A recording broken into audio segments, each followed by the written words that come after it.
ناظرین آداب، آپ کی بات سے میں ارشد جمال۔ جیسا کہ آپ نے کچھ دنوں میسج کے ذریعے میں نے آپ کو یہ اطلاع کیا تھا کہ ہم لوگ ایک سیریز ایسی شروع کرنا چاہتے ہیں جس میں جنگ آزادی میں مسلمانوں کا کیا کردار رہا ہے اس سلسلے میں معلومات ہو سکے۔ تو ہماری سیریز کا نام تو یہ ہے کہ جنگ آزادی اور مسلمان، مگر اس میں الگ الگ عنوانات پہ الگ الگ لوگوں سے ہم بات کریں گے یا ان کے خیالات آپ کے سامنے پیش کریں گے۔ آج ہم مفتی انور علی صاحب جو مئو کے سب سے بڑے ادارہ مدرسہ دارالعلوم کے پرنسپل ہیں، آج ان کی بات آپ کے سامنے رکھیں گے۔ مفتی صاحب آپ کو بتائیں گے کہ جو ریشمی رومال تحریک تھی اس کے بارے میں مفتی انور علی صاحب آپ کے بارے میں اپنے خیالات کا اظہار کریں گے، تو آپ مفتی صاحب کو سنیے۔ بسم اللہ الرحمن الرحیم۔ ریشمی رومال تحریک کا تعلق مولانا محمود الحسن رحمۃ اللہ علیہ سے ہے، جن کو شیخ الہند کے نام سے دنیا جانتی ہے۔ ریشمی رومال تحریک کا پس منظر کیا تھا، اس تحریک کو سمجھنے کے لیے اس کے پس منظر کو اور اس کے پہلے کے واقعات کو جاننا ضروری ہے۔ اورنگزیب عالمگیر رحمۃ اللہ علیہ اورنگزیب عالمگیر رحمۃ اللہ علیہ کا 1707 میں انتقال ہو گیا۔ یہ مغلیہ خاندان کے آخری طاقتور حکمراں تھے۔ ان کے جانے کے بعد ان کے بیٹوں میں کوئی ایسا باصلاحیت نہیں تھا جو اتنی بڑی حکومت کو سنبھال سکے، اس لیے دھیرے دھیرے مغلیہ حکومت کمزور ہوتی گئی۔ اسی زمانے میں انگریزوں نے اپنا اثر رسوخ بڑھانا شروع کیا۔ انگریز پہلے تو تجارت کے راستے سے ہندوستان آئے اور پھر دھیرے دھیرے انہوں نے ہندوستان کو سونے کی چڑیا محسوس کیا، اپنا قبضہ بڑھانا شروع کیا۔ انگریزوں کا مقابلہ اس زمانے میں سب سے پہلے مضبوطی کے ساتھ سراج الدولہ نے کیا، جو مرشد آباد کے نواب تھے۔ سراج الدولہ سے انگریزوں کی 2 لڑائیاں ہوئی ہیں۔ 1756 میں جو لڑائی ہوئی ہے، سراج الدولہ کے پاس تقریباً 30,000 فوج تھی، مقابلے میں انگریزوں کے پاس 3,000 کے قریب فوج تھی۔ انگریز کے سربراہ لارڈ کلائیو تھے، اور سراج الدولہ کے لیے اس جنگ کا جیتنا کچھ مشکل نہیں تھا، لیکن ان کے سپہ سالار نے بغاوت کی اور غداری کیا۔ اس کے نتیجے میں 1756 میں سراج الدولہ جنگ ہار گئے اور وہ شہید کر دیے گئے۔ 1756 کے بعد انگریزوں کو بھگانے کے لیے مختلف طرح کی کوششیں ہوتی رہیں۔ دوسری بڑی کوشش ٹیپو سلطان شہید رحمۃ اللہ علیہ نے کیا، اور ٹیپو سلطان شہید رحمۃ اللہ علیہ دکنی ہندوستان میں انگریزوں سے لڑتے رہے، اور لڑتے لڑتے 1799 میں وہ شہید ہو گئے۔ 1799 میں جب ٹیپو سلطان شہید ہو گئے، انگریزوں کو اطمینان ہو گیا کہ واقعی یہ مر گئے، تو انہوں نے یہ اعلان کر دیا کہ اب ہمیں دلی پہنچنے سے کوئی روک نہیں سکتا، اور دھیرے دھیرے وہ دلی کی طرف بڑھنے لگے۔ اب اس کے بعد انگریزوں کا مقابلہ کرنے کے لیے ہندوستان میں اور کوئی طاقتور حکمراں نہیں تھا، اس لیے 1803 میں شاہ عبدالعزیز محدث دہلوی، جو شاہ ولی اللہ محدث دہلوی کے بیٹے ہیں، انہوں نے یہ اعلان کر دیا کہ آج سے ہمارا ملک انگریزوں کا غلام ہو گیا، اور انگریزوں کی ملازمت کرنا ہمارے لیے جائز نہیں۔ 1803 سے باقاعدہ پھر مسلمانوں نے انگریزوں کے خلاف لڑائی کا آغاز کیا، اور یہ سلسلہ چلتا رہا۔ سید احمد شہید اور شاہ اسماعیل شہید، یہ دونوں اپنے شاگردوں کے ساتھ اور ایک بڑی جماعت کے ساتھ ہندوستان میں انگریزوں کے خلاف لڑتے رہے، اور پھر 1857 کے قریب میں مسلمانوں کو یہ احساس ہوا کہ انگریزوں کو اس ملک سے بھگانے کے لیے ایک منظم جنگ کی ضرورت ہے۔ 1857 میں باقاعدہ مسلمانوں نے تیاری کی، اور تیاری کر کے ہندوستان کے مختلف علاقوں میں انگریزوں کے خلاف جنگ لڑی۔ ان مجاہدین میں مولانا قاسم نانوتوی، مولانا رشید احمد گنگوہی، ان لوگوں کے استاد حاجی امداد اللہ صاحب مہاجر مکی، حافظ ضامن شہید، مولانا رحمۃ اللہ کیرانوی، یعنی گویا ایک بڑی جماعت تھی جنہوں نے انگریزوں کے خلاف جنگ کا آغاز کیا، اور انہوں نے اپنا رہنما یا اپنا پیشوا بنایا بہادر شاہ ظفر کو، جو مغلیہ خاندان کے آخری بادشاہ تھے۔ اس زمانے میں انگریز دنیا میں ایک طاقتور حکمراں تھے۔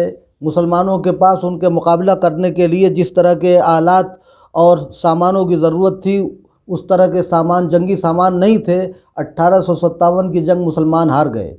انگریزوں نے اس لڑائی کو غدر کا نام دیا، لیکن حقیقت میں وہ ایک بہت بڑی آزادی کی جنگ ہے۔ ہم اس کو آزادی کی جنگ کہتے ہیں۔ 1857 کی لڑائی کو ہم آزادی کی جنگ ہی کہتے ہیں، چاہے انگریز اسے کچھ بھی کہیں۔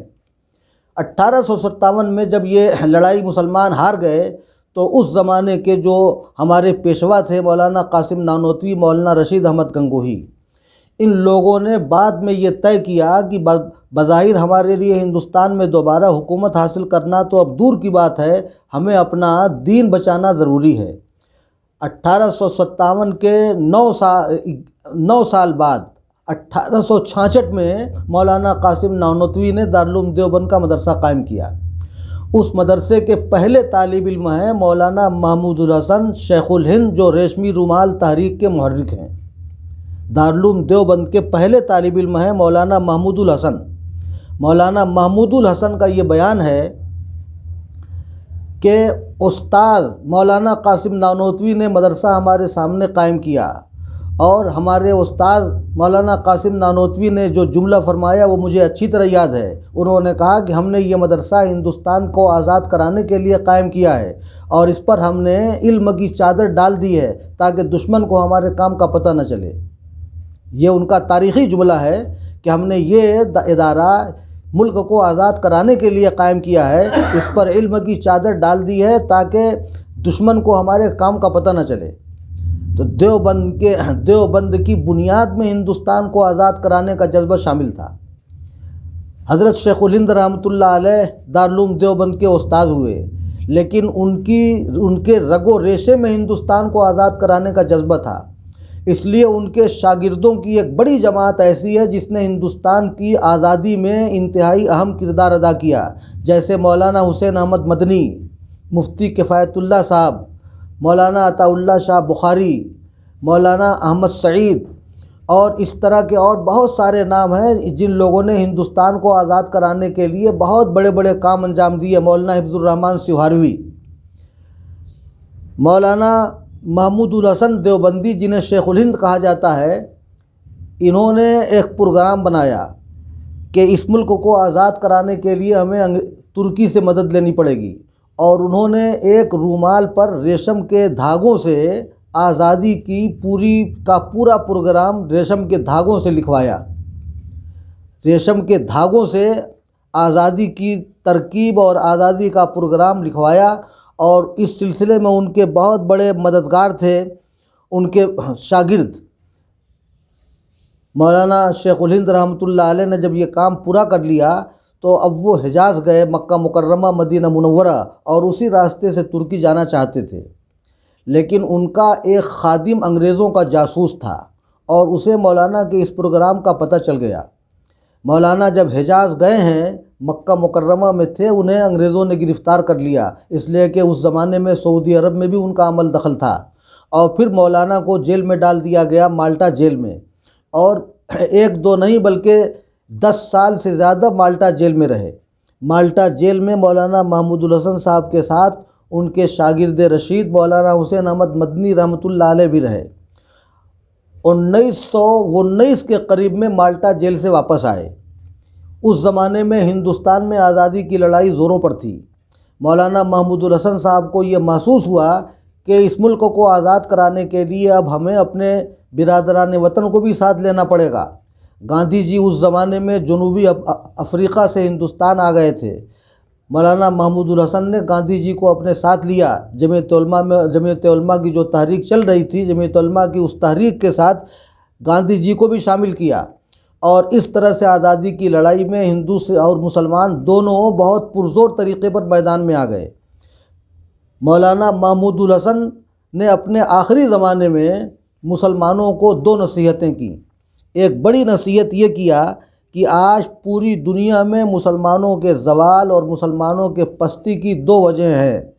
ایک زمانے تک غور و خوض کرنے کے بعد مجھے یہ محسوس ہوا کہ دو چیزیں ایسی ہیں جن کی وجہ سے ہم پوری دنیا میں اس وقت شکست کھا رہے ہیں۔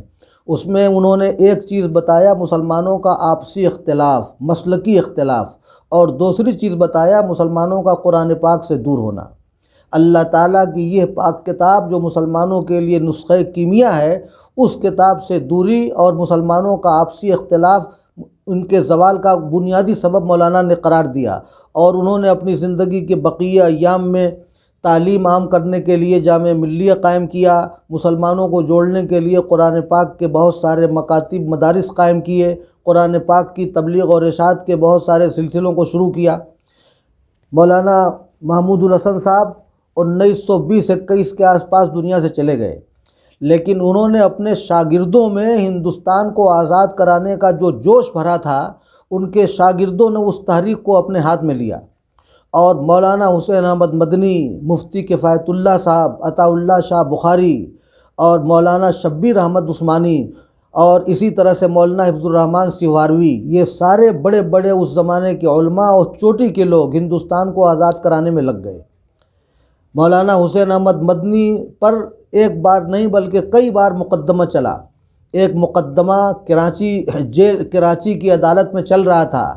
مولانا حسین احمد مدنی کراچی گئے، جج نے کہا کہ حسین احمد تمہیں یہ پتہ ہے کہ تم نے جو ہمارے خلاف بیان دیا ہے اور فتویٰ دیا ہے اس کی سزا کیا ہے؟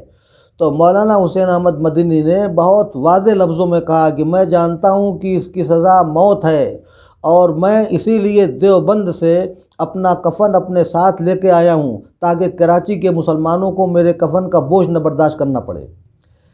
جج کے سامنے اتنی کھلی بات مولانا حسین احمد صاحب کے کہنے کے بعد جج کو پھانسی کا فیصلہ یا اس طرح کا کوئی فیصلہ کرنے کی ہمت نہیں پڑی، اور مولانا حسین احمد مدنی اپنے خیال پر اور اپنے کام پر جمے رہے، اور پھر ان لوگوں کی ایک طویل جد و جہد اور ایک طویل قربانی کے بعد ہمارا ملک آزاد ہوا۔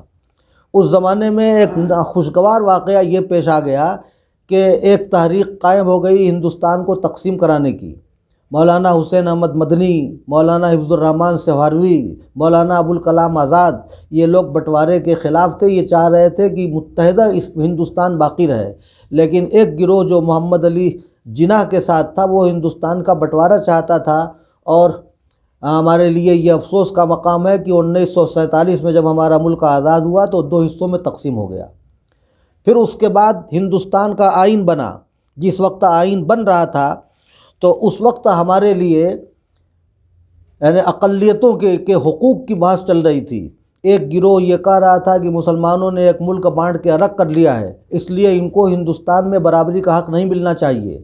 اس موقع پر مولانا ابوالکلام آزاد، مولانا حسین احمد مدنی، مولانا حفظ الرحمن سیواروی، ان لوگوں نے بہت مضبوطی سے کہا کہ ہم بٹوارے کے مخالف تھے، اور بٹوارے کے کاغذ پر دستخط جواہر لال نہرو اور سردار پٹیل نے کیا ہے، اس لیے آپ نے ہم سے وعدہ کیا ہے برابری کا حق دینے کا، ہم کو برابری کا حق ملنا چاہیے۔ ان لوگوں کی قربانیوں اور محنت کا یہ نتیجہ ہے کہ ہمیں ہندوستان کے آئین میں برابری کا حق ملا، اور آج ہم سب لوگ اسی بات کی کوشش کر رہے ہیں کہ ملک کا آئین کے مطابق چلے۔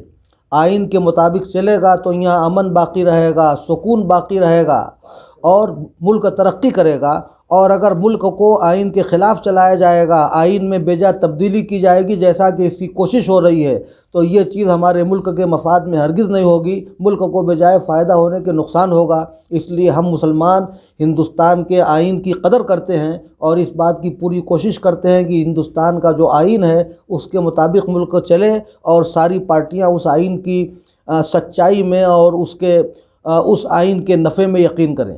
یہ آپ نے سنا مفتی انور علی صاحب کو، آپ سن رہے تھے کہ بہت مختصر بھی کہہ لیں اور بہت مفصل بھی کہہ لیں، سمجھنے کے لیے بہت ساری باتیں تھیں، اور ایسے ہی اور دوسرے عنوانات پر بھی یہ سلسلہ ہمارا انشاءاللہ تعالی جاری رہے گا۔ اگر آپ کو یہ ویڈیو پسند آیا ہو تو ہمارے یوٹیوب چینل آپ کی بات مئو کو آپ سبسکرائب کرنا مت بھولیے گا، اور اگر آپ فیس بک یا پیج پر دیکھ رہے ہوں تو شیئر کرنا اور لائک کرنا مت بھولیے گا۔ آپ کی بات سے میں ارشد جمال۔